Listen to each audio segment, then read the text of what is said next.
Hi hello friends, welcome to Puneri's kitchen. இன்றைக்கி நம்ம சேனலில் பார்க்க போகிறது சிக்கன் ரெசிபியான சிக்கன் தவா ரோஸ்ட் எப்படி பண்ணுறதுன்னு பார்க்க போகிறோம்.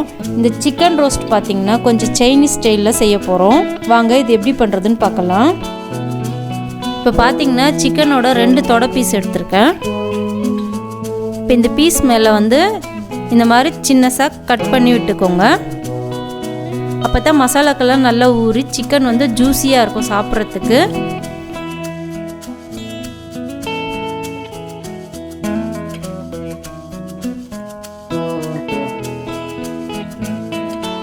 இப்போ 2 பீஸ்லேயும் நல்லா இந்த மாதிரி கட் பண்ணி விட்டாச்சு. இப்போ அடுத்ததாக நம்ம மசாலாவை ரெடி பண்ணி எடுத்துக்கலாம். இப்போ 1.5 ஸ்பூன் அளவுக்கு மிளகாய் தூள், 1/2 ஸ்பூன் தனியாத்தூள், ஒரு 1/4 ஸ்பூன் அளவுக்கு மஞ்சள் தூள், ஒரு 1/4 ஸ்பூன் அளவுக்கு கரம் மசாலா, 1/4 ஸ்பூன் ஜீரகத்தூள், 1/2 ஸ்பூன் இஞ்சி பூண்டு விழுது, 1/4 ஸ்பூன் உப்பு, 1/4 ஸ்பூன் மிளகுத்தூள், 2 ஸ்பூன் டொமேட்டோ சாஸ்,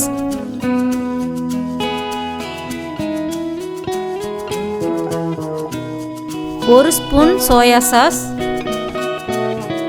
இப்போ கடைசியாக 1/2 எலுமிச்சம்பழ ஜூஸை சேர்த்துக்கிறேன்.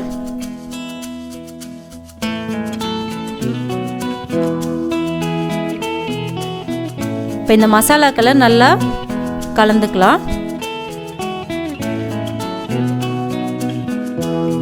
இப்போ நல்லா கலந்தாச்சு.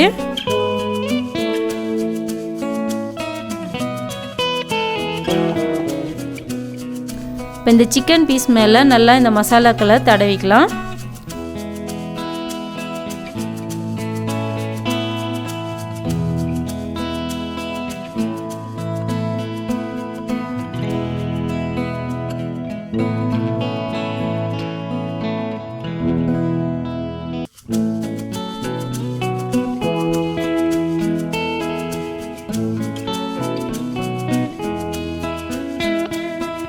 இப்போ நல்லா தடவியாச்சு. இது ஒரு 1/2 மணி நேரம் ஊறட்டும்.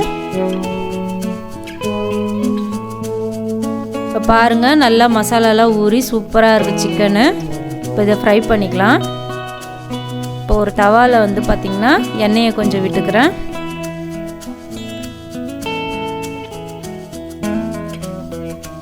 இப்போ எண்ணெய் நல்லா சூடேறிடுச்சு. இப்போ ஸ்டவ்வை ரொம்ப சிம்மில் வச்சு இந்த சிக்கனை ஃப்ரை பண்ணி எடுத்துக்கலாம். இப்போ இது ஒரு 2 நிமிஷம் நல்லா வேகட்டும். இந்த பக்கம் சிம்மில் வச்சு ஃப்ரை பண்ணிக்கணும். அப்போ தான் சிக்கனுக்குள்ளெல்லாம் நல்லா வெந்திருக்கும். இப்போ இது ஒரு 2 நிமிஷம் அப்படியே வேகட்டும்.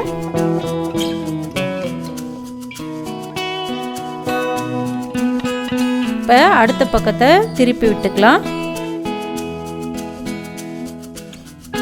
இந்த பக்கமும் ஒரு 2 நிமிஷம் வேகட்டும்.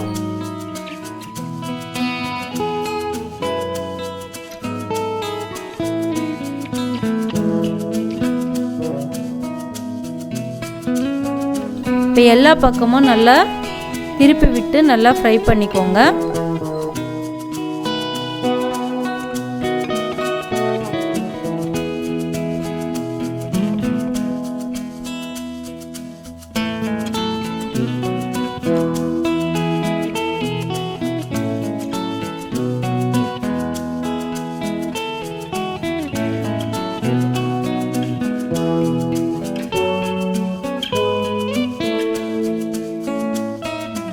இப்போ சிக்கன் எல்லாம் நல்லா வெந்துடுச்சு. இப்போ இதை எடுத்துடலாம். இப்போ பார்த்திங்கன்னா ஒரு ஸ்மோக்கி ஃப்ளேவருக்காக நம்ம இந்த மாதிரி ஒரு சின்ன கறி துண்டு எடுத்திருக்கேன். இப்போ இந்த ஸ்டவ் மேலே வச்சு இதை பற்ற வச்சுக்கலாம்.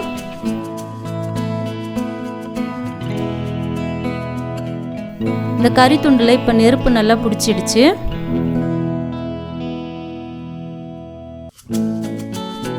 இப்போ ஒரு பவுலில் இந்த சிக்கனை மாற்றிக்கலாம்.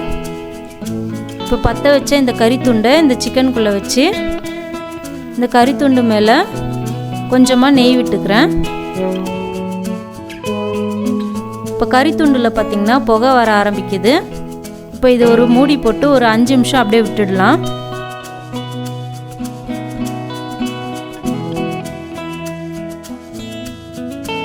இப்போ இப்போ பார்த்தீங்கன்னா இந்த சிக்கனுக்குள்ளே இந்த புகையோட வாசனைலாம் போய் சாப்பிட்றதுக்கு அவ்வளோ அருமையாக இருக்கும். நம்ம ஹோட்டலில் போய் எப்படி சிக்கனை சாப்பிடுவோமோ அதே டேஸ்ட்டில் அதே ஸ்மோக்கி ஃப்ளேவரோடு இருக்கும் இந்த சிக்கனு. இப்போ நம்மளோட சிக்கன் தவா ரோஸ்ட் சூப்பராக ரெடி ஆயிடுச்சு. நீங்களும் இதை வீட்டில் ட்ரை பண்ணி பாருங்கள். உங்களுக்கும் இந்த வீடியோ பிடிச்சிருந்தா லைக் பண்ணி சப்ஸ்கிரைப் பண்ணுங்கள். நன்றி. பசித்து ருசித்து சாப்பிடுங்க.